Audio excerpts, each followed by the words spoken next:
Heard it here first at Heard it DragonCon. here first. Things are emerging.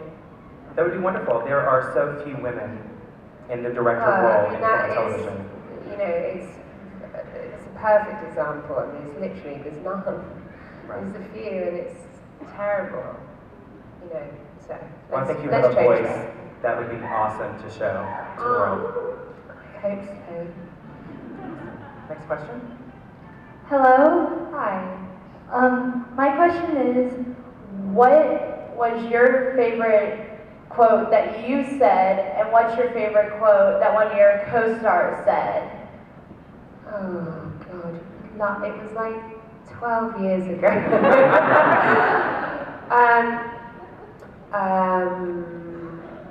Oh God, this is where I really show myself up. I really enjoyed the no more section of the moment, just because it just seemed so ranty and rambling madness. I really enjoyed that. What else did I really like?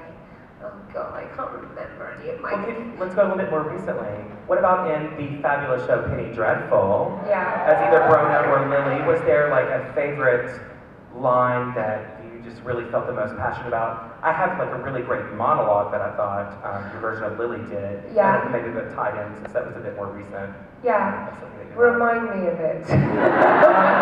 It was the story of how Brona became broken. Yeah, no, I love that. The monologue. It's such a great speech. I absolutely love that. I can't remember a single word, but I very much enjoyed it. I'm sorry I can't answer it more clearly. And that's okay. It's just, they just go, you know? Yeah. Next question? Hi, I'm a really big fan. Hi, darling. My question is, did you have a favorite episode that you filmed? Yeah, Tooth and Claw I really loved filming because it was just such a laugh. We were in one place for a week, so we weren't always on location. It was just, apart from on the hills, but apart from that, it was just me, David, and the Queen running around being chased by a guy in a green catsuit. And we loved that. And my other question is, how do you feel about the Lady Doctor? I'm delighted. Like, I was a real sucker for the original format, but I think that it would be, if they're going to keep going with Doctor Who, with no hiatus, you have to put a woman in that role now. It would be a snub to, it would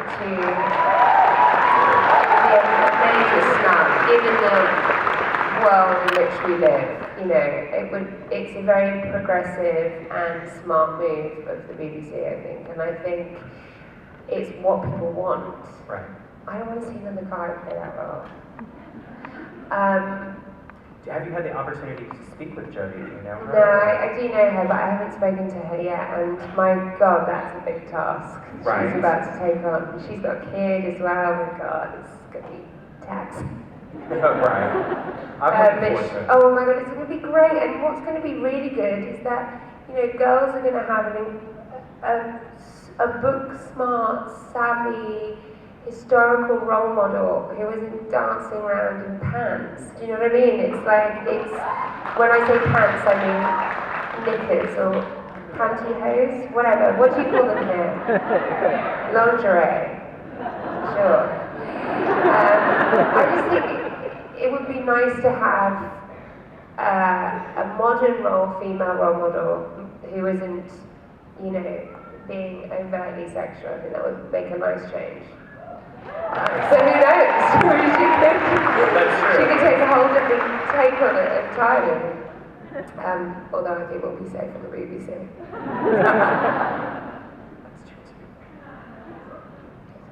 Hello. So you worked great with John Hurt in Day of the Doctor, and so I was wondering, what were some of your favorite moments working with him on that set? Well, I remember one moment where David and Matt were just drilling it, like just going, like it was like watching a really good rally, like it was incredible, just sort of, you know, going for it as the Doctor. Vaguely competitive, but I know it was great. And I remember standing there with John and looking at John, and John just turning to me and going, "Those guys are incredible." And he was like, and he was so paranoid that he wasn't going to be able to like keep up with them. You know, he was like, I can't do that. I can't do that. He was so in awe of what they could do, and the speed and the mental agility. Like it was wonderful to see such an incredible actor be so humble about two young, you know, very impressive actors. It was very generous of him.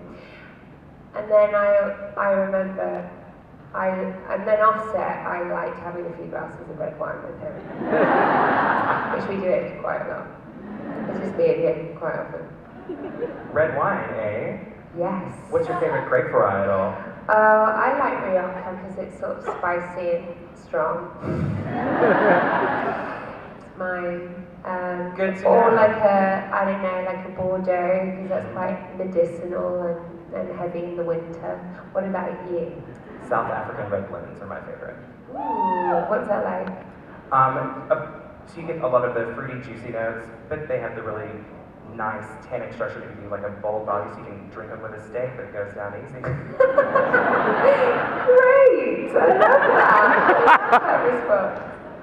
I love it when you put me on the spot and ask me a question. And you nailed it! It's like me blundering around about lines I can't remember, and you're just like totally there with your red John wine. Shanghaiing it, I was like, how can I follow that at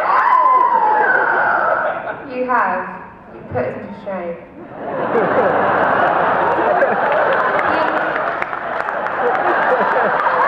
Awesome. Yeah. He also likes red wine. Yes. He likes wine. Yes.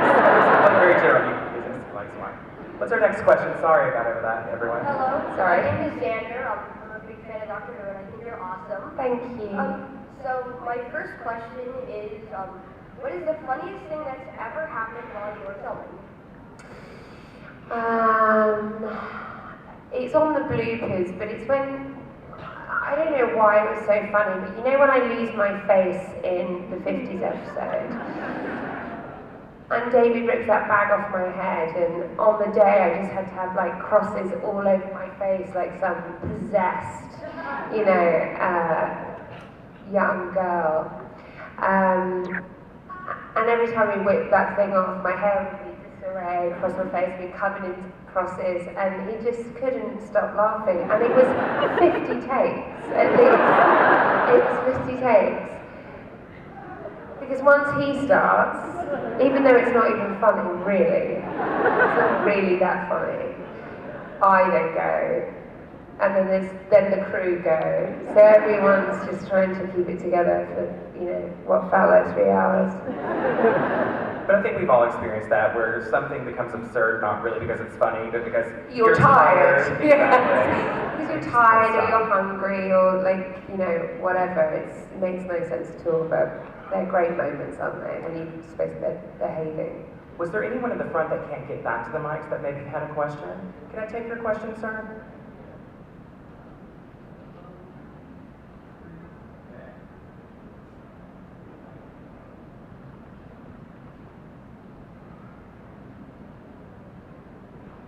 A little explanation to my question. A while ago, I read some criticism. I'm not sure how prominent it was that Rose Tyler became too strong, and that it was becoming the Rose Tyler show. Doctor Who, do you have a response to that? I love that. I love that criticism. That's why I had to go after 2 series. That's the truth. I was pushed. Joking. That didn't happen. I don't know. I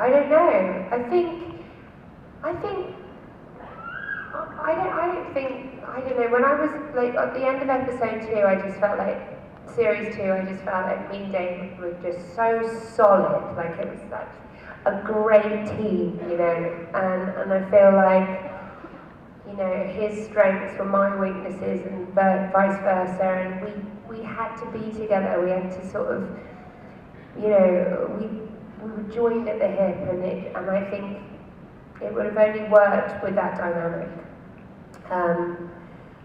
But there's still time for a powerful Rose Tyler show. Although what's hilarious is now I'm doing the big finish.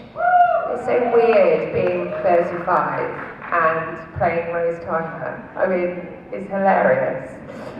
Because I'm not playing an older Rose Tyler, I'm still playing like 19-year-old Rose Tyler. It's just like, feels deep inappropriate, but anyway, going for it, guys, so check it out.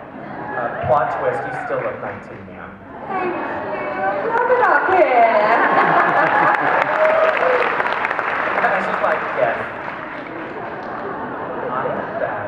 But you know, when you became Rose for the show, did you know going in that it was a temporary gig, as like all the companions, you know, we know to only expect them for a brief moment. None of them are going to have longer than, what, is 3 seasons basically the max that we've seen anyone hang around? Is that about right? Or did you just think, oh, this could be 10, 12, 15 years? I think, look, I think that I felt after 2 years that I think I went in thinking that I was going to do it for more time. But after the second series, I really wanted to get back to my life. And because it's 9 months of filming in Wales, I was away from my family. I love being at home. And I felt like I really wanted to change. And I think the thing about Doctor Who is that, you know, whether you're a doctor or a companion, it takes every bit of you, most of the year just from shooting it. But then when you leave set, your life becomes Doctor Who. You know, in many ways it's incredible, but it can sometimes get a bit like, I just need a break. And I think everyone who's been part of that show knows what I mean when I say that. So I think everyone gets to a point where they go, I just need a rest. I'm sure that they would love to have assistants and doctors just stay, you know, because they've got to keep using, you know, so much imagination to keep regenerating, and That's true too. you know, there's a lot of, but I think it helps with new stories. It gives the show legs, you know, it continues to give the show legs. Can't believe how long it's gone on for now. It just blows my mind. I know, right? What are we, 53 years in? 54? Okay, 54? Yeah, 54 years. That's a lot. And how many series are there of the new? We're on number 10. Did we Yeah, just finish with 10? It's 10. It's crazy, isn't it? Yeah. It's amazing. It's because of you guys. Next question? Hey. Hi. So Matt Smith said this morning that his favorite Doctor Who companion, aside from his own companions, was Rose. So I was just wondering if you think Rose and the 11th Doctor would do well together from like a chemistry perspective. 100%. Because we're really good mates anyway, so that's going to really help the chemistry and the dynamic. So yeah, it would have been great to have spent more time with him. But then I see him at the pub most weekends, so it's fine. It's fine, I get my fill.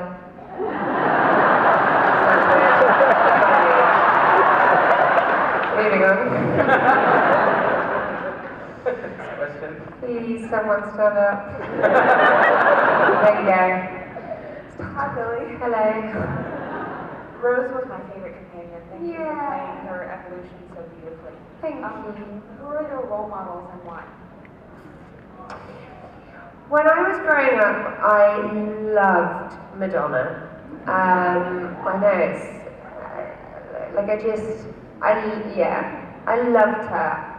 She was really the only woman of her kind in that time. Like everyone's like that now, but she was such a ball breaker. Like, and she didn't give. You know what I mean? And I just was in awe of her. And I was a dedicated dancer, so I used to learn all of her routines, and I was genuinely obsessed by her. So she was definitely one of my role models growing up. And who else did I really, really love? I love Janet Jackson as well, and I love Michael Jackson. I've recently been watching all of his videos. Just today, I was watching Smooth Criminal on the way over here.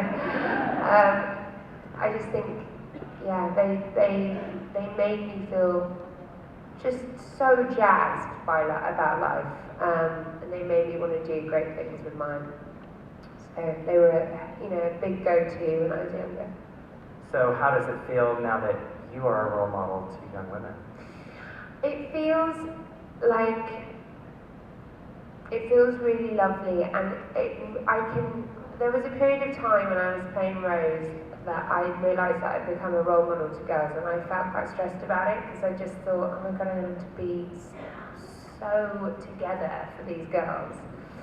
And I've since had children, and so now I feel totally differently about it. I feel like I'm so blessed to be that to some people, and I have time and I understand what it means, my kids look up to certain people, so I totally understand what it means. I'm reminded of what it means to have a role model, so I now relish that responsibility. And you've risen to the challenge, and we appreciate it. Thank you. Next question. Hi. Hi, darling.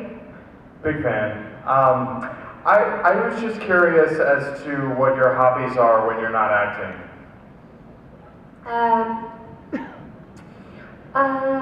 Walking, reading, cooking. What else do I do? Loads of stuff with my kids, although those are not my hobbies. I haven't got time for those anymore. Stuff like that. Traveling, not through time and space, but I guess through time. It's less impressive, I understand. It is my life. So with cooking, what is your best dish that you prepare that you're most proud of? I really love cooking a Sunday roast. I just love it. It's it's just big, wholesome. Well, today is Sunday, so you just let us know what time. Okay. I'll just finish off and I'll get to it. That's it, my love. Thank you. That's plenty. Being a mom is a full-time hobby. Yeah, sure. right. It's a big career. It's a career. Next question. Hi. Hello. How long did it take to film one episode of Doctor Who? Good question. Oh, that is a good question. I'd say that it took three and a half weeks. Wow, that's a little bit longer than American television. Yeah, but it was however many years ago. Yeah. Every moved a lot slower then, I Okay. think, and also technology is way more advanced now when it comes to shooting CGI stuff. It's just a different ballgame now. I think I can say 3.5 weeks. It certainly felt like 3.5 weeks, especially if you got 3.5 weeks of night shoots. But I don't know. I think it was probably that, because it's like runs at just under an hour. It's quite a lot. It is.